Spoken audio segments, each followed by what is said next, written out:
Hey, what's going on, guys? Today we are here defending Lego Batman Legacy of the Dark Knight from some bad criticisms a YouTuber that goes by the name of Colin's World has thrown at it. To be completely fair to this guy, he does give a good amount of praise towards the game, and he does make some criticisms that I do agree with, and I won't be playing them because, well, there wouldn't be anything to respond to if I just played all the stuff I agreed with.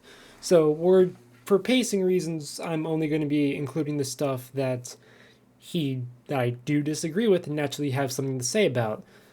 Uh, Without further ado, also remember, do not go sending any hate to this guy or anyone that I ever respond to in these videos. At the end of the day, this is just media discussion. No need to be toxic. Let's keep things civil. Let's get into his video.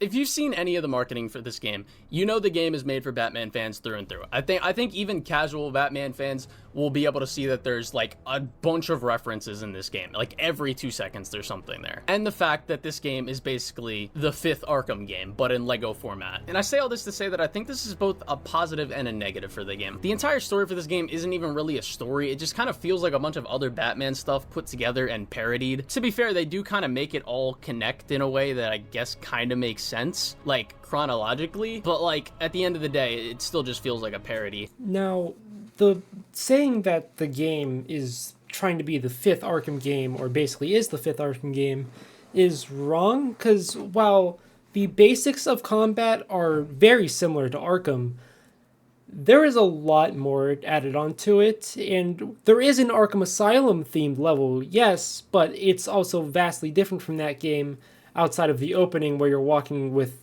the guards and Joker down the hallway. That's about it. There's definitely Arkham inspiration in this game. I'm not denying that, but to say that it is trying to be or is the fifth Arkham game is faulty, because the game expands. It takes the inspiration of Arkham and the basic mechanics of Arkham, like in combat, but it does something new with them that I think it does enough to set itself apart. Now, as for your point about the story, you didn't really go into detail about how it doesn't feel like a story. Sure, you said it feels like a parody, but that's not a proper explanation as to how it doesn't feel like a story. A parody can still be a story. Dragon Ball Z Abridged is a parody of Dragon Ball Z, and it still has a story to tell. You need to go into more in-depth explanation other than just calling it a parody while acknowledging that there is connective tissue between events.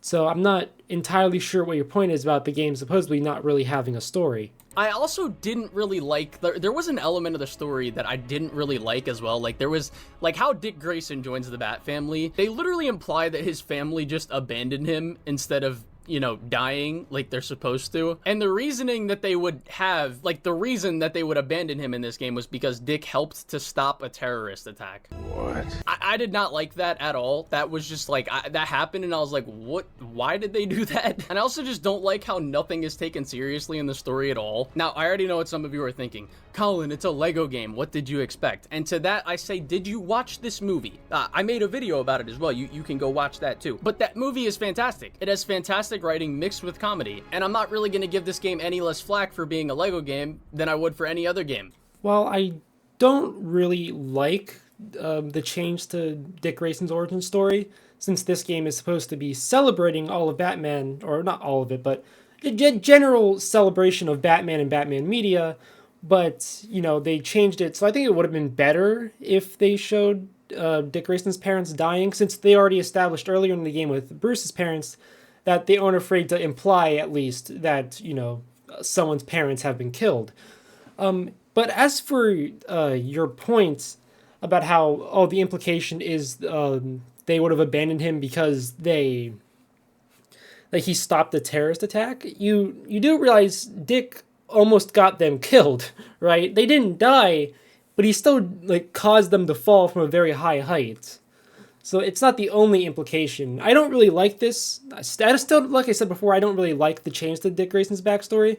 But to say that the implication is just because he helped stop a terrorist attack is just wrong. And as for your point about the game not taking itself seriously, yeah, that is the point. The game isn't trying to take itself seriously. hence why it doesn't take a lot of things very seriously. That's the whole idea. Your comparison to the Lego Batman movie, while sure it also was filled with goofy moments, it's also taking itself seriously to a degree. This game, outside of a few, like handful of moments, isn't trying to be serious in the slightest. Like in what was it, Chapter 2, you literally have Batman and Gordon literally dancing in the Iceberg Lounge. I don't think this game is really going out of its way to tell a serious story, and that's fine. But just saying the game doesn't take itself seriously when it clearly isn't trying to take itself seriously isn't really criticism. And you've failed to go into any real explanation as to why the story in the game is bad outside of it feels like a parody and it doesn't take a lot of things seriously. This is like criticizing, I don't know, a horror movie for not being a romantic comedy. It just doesn't work. Obviously, a big part of the reason why I think people are softer on these games is because they are charming games. And it's not like I hate the comedy element in these games. Like, I actually liked it for the most part in this game, but it kind of did become a little bit too much for me. And again, I'm sorry, but I'm not giving this game special treatment just because it's a Lego game. Especially if I'm going to compare it to the Arkham games, which I think it definitely does deserve to be because of how hard it tries to emulate the Arkham games. I'm not saying this because I think this game is bad or anything. Again, I do think it's a really solid game, but I'm saying this because it's one of the areas that the game, I think, could have been pushed forward in, because it just doesn't feel very special, or like it has really its own identity to kind of separate it from, other Batman games. I fail to see how the game doesn't set itself apart. Name another piece of Batman media that not only connects, like, pretty much like all the live action movies, the animated series, Arkham Asylum, and not to mention also some comic book runs with Zero Year. What other game does that exactly? How is that not forming its own identity? It's combining various different parts of Batman media and turning them into one coherent, I guess, story.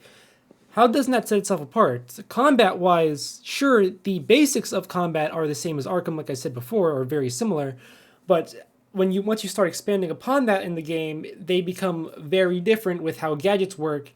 Like, for instance, the Batclaw. In Arkham games, if you use the Batclaw, it pulls the enemy towards you, and, you can kind of close hanger them and slam them on the ground. In this game, you use the Batclaw, you can either pull them towards you, you can grab them, in which case you have the option to either hit them or throw them, or you can throw them as soon as you grab onto them with the Batclaw, and you don't even need to, let them pull over to you. Or if you jump over an enemy, you can use the Batclaw to slam them on the ground once you jump over them. That's just one of the many ways of how, combat works differently. So I fail to see how this game is failing to set itself apart from the other games and have its own identity.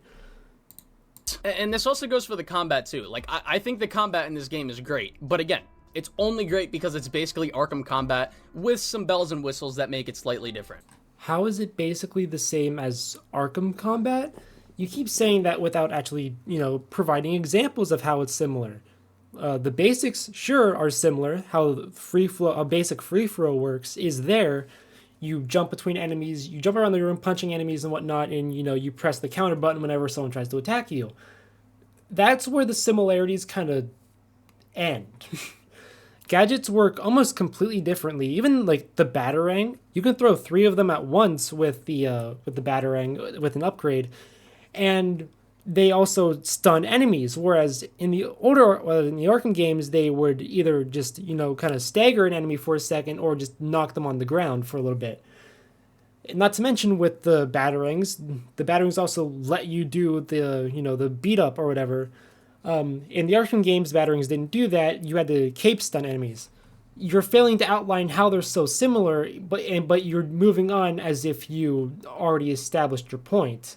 I would say that the combat is not better than any of the Arkham games except for Asylum. The only reason I think it's better than Asylum is because this game has more variety in its combat when it comes to what you can do, creativity stuff, and it also has more enemy variety. Like, I think there's like 10 different variations of enemies that you fight in this game. Every character has 2 different abilities that can be modified and improved as you progress, and when you actually do unlock these abilities, I think this is where the combat actually starts to really open up. Personally, I thought Talia was the most fun because she can move around so fast with her abilities, and it's literally like playing as Nightcrawler from X-Men. And another thing I like is your ability to do some of the cooler stuff in combat, like the moves, is also tied to how well you fight, because they're tied to a focus meter, which I actually think is one of the improvements that this game made upon Arkham Combat, because in those games it was way easier to pull off finishers. This game actually makes you think with how you use these special abilities, because you don't get them as often. So choosing between using a crowd control special move versus a single target special move feels a lot more engaging than just like landing 5 like hits and then getting access to like one of the 7, I think, moves that Batman can do in Arkham Knight, like the special button combo moves. Okay, so you acknowledge that takedowns work differently in this game compared to Arkham, which is a pretty big deal considering how important those are in the Arkham games. Here, you have to be more strategic with how you use them because you get them slowly through a focus meter. So you've already acknowledged a pretty significant change as to how the combat works, yet you're still trying to push the fact that this game is basically Arkham. You see how this is kind of starting to fall apart here, right? And despite the fact that there is only 2 characters to play as in this game at a time, and, 7 overall, technically only 6, I still can't help but say there was just generally more to do combat-wise in the Arkham games. I mean, every character in this game has about 5 to 8 different moves to pull off in combat. 2 of those moves, like in Batman's case actually, being the same move with a different animation. But for every character, you've got, the base skill tree that they all share with their individual upgrades that make them unique, except for Nightwing and Robin, because again, this is why there's really only 6 playable characters, because Nightwing and Robin are the same character, except Nightwing is just better than Robin in every way. I do think that Arkham Combat is the overall better combat system because it flows a lot better. I think the enemy types are designed better as well. Yeah, I do think it is the overall better combat system. But I think in terms of just like sheer stuff to mess around with the playable characters, I think Legacy of the Dark Knight does have more to offer in that category. Just due to like you said, there's basically 6 characters you can have, and they all do different things in combat. So there's a lot more to mess around with.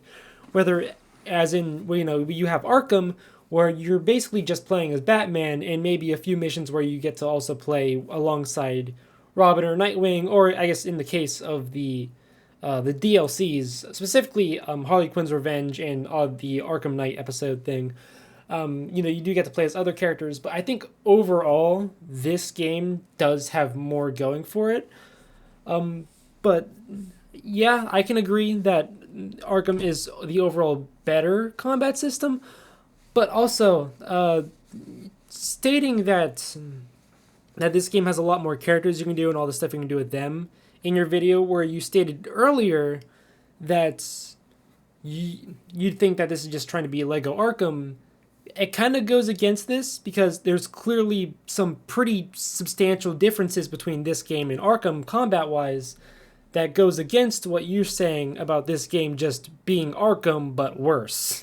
Like as you stated in your thumbnail, and earlier in the video, you stated that this was basically the 5th Arkham game. So you're kind of going against your premise here the more you keep, mentioning all these big differences between the 2 games. That being said, though, I don't think it really... I don't think this game does anything in particularly that I would say is amazing. And again, it doesn't really stand out from Arkham in any way that's actually better. And I know this isn't actually an Arkham game, and I know there's going to be people that are probably going to get mad at me, like, comparing it to Arkham so heavily, but it's like, this game is trying to mirror it so much, like, as much as possible. It feels more like an Arkham game masquerading as a Lego game than it actually does feel like a Lego game. You have failed to outline how this game supposedly tries to mirror Arkham so hard. The most you've said was that the combat is similar. That's about it. The basics of combat are similar. Once you start expanding upon the combat system, though, through upgrades, it becomes a lot different. So I don't know what more you want.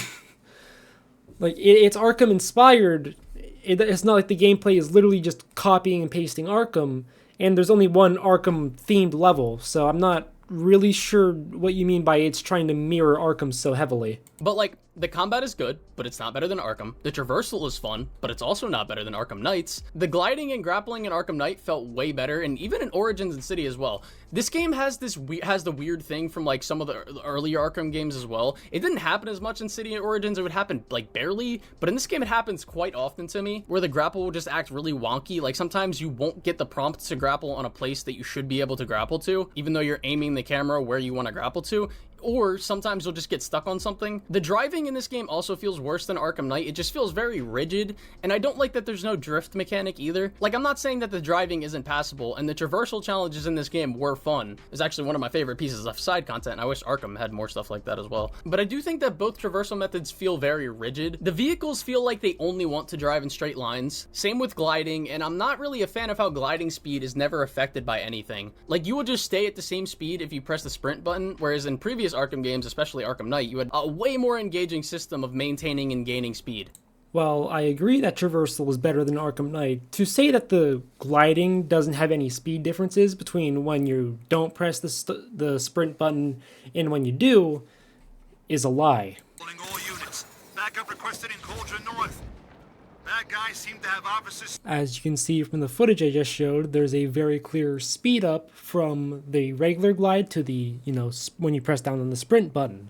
So saying that there is no speed difference between them is a lie. In terms of boss fights, while they aren't the greatest thing in the world in this game, like I don't think they're anything to write home about, I thought they were much more engaging than they really were in any previous LEGO games. The only thing you could maybe make the argument for was LEGO Skywalker Saga, but I think generally the bosses in this game are definitely better than most of the bosses in the Arkham franchise, but at the same time, the Arkham franchise isn't exactly known for their boss fights, so that's not really saying much. But, I mean, it's also not going to be saying much for the next thing, but LEGO Batman 2, the boss fights in this game absolutely wipe the floor with that game, because the boss fights in that game were literally you hit the guy 3 times and you win, and you do that like 30 different times. One thing I did find funny is that the first phase of the Poison Ivy boss fight in this game was basically a copy and paste of the Arkham Asylum boss fight with Poison Ivy, and they also did the same thing for the Bane boss fight from Arkham Origins in the first phase of the Bane fight in this game, which, funny enough, also happens to be 2 of the best boss fights from Asylum and Origins. But in general, I think overall, I think most of the bosses would probably be like a 7 out of 10 if I was to average out my score for them.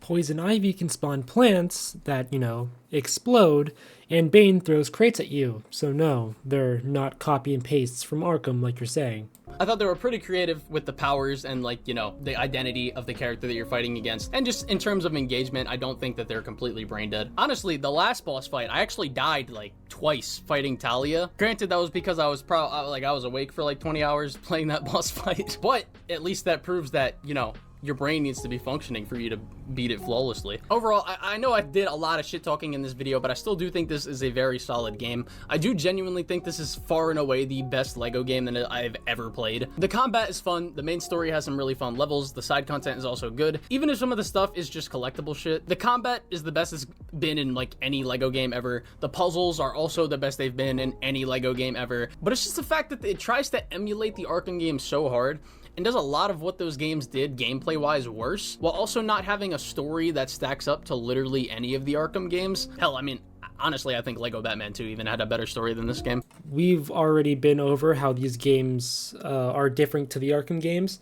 And also, you have failed to outline any real problems with the story. You don't like that it doesn't take a lot of things seriously, because, shocker, the game that very clearly isn't trying to take itself seriously doesn't take a lot of things seriously, and you feel like it's a parody, which that isn't really a criticism of the story, since parodies can also have good stories. Dragon Ball Z Abridged.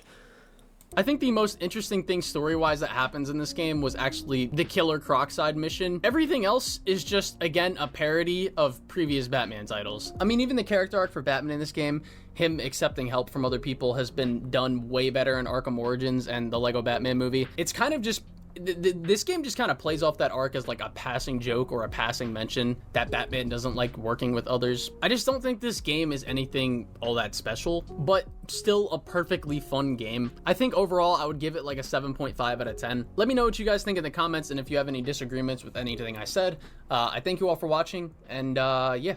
Just calling a story a parody isn't actually a criticism. And yeah, I agree, they could have handled Bruce's arc better in this game, but you didn't really touch on any of the other characters in this game, you know, besides, well, I guess, besides Dick Grayson's backstory, but that's about it. What about the other characters? You didn't comment on them at all, unless you're just saying, oh, everyone's a parody, which isn't actually criticism. But either way, I'm going to end the video here, guys. Hope you guys enjoyed. If you did, be sure to leave a like. And I'll see you guys in the next one. Peace.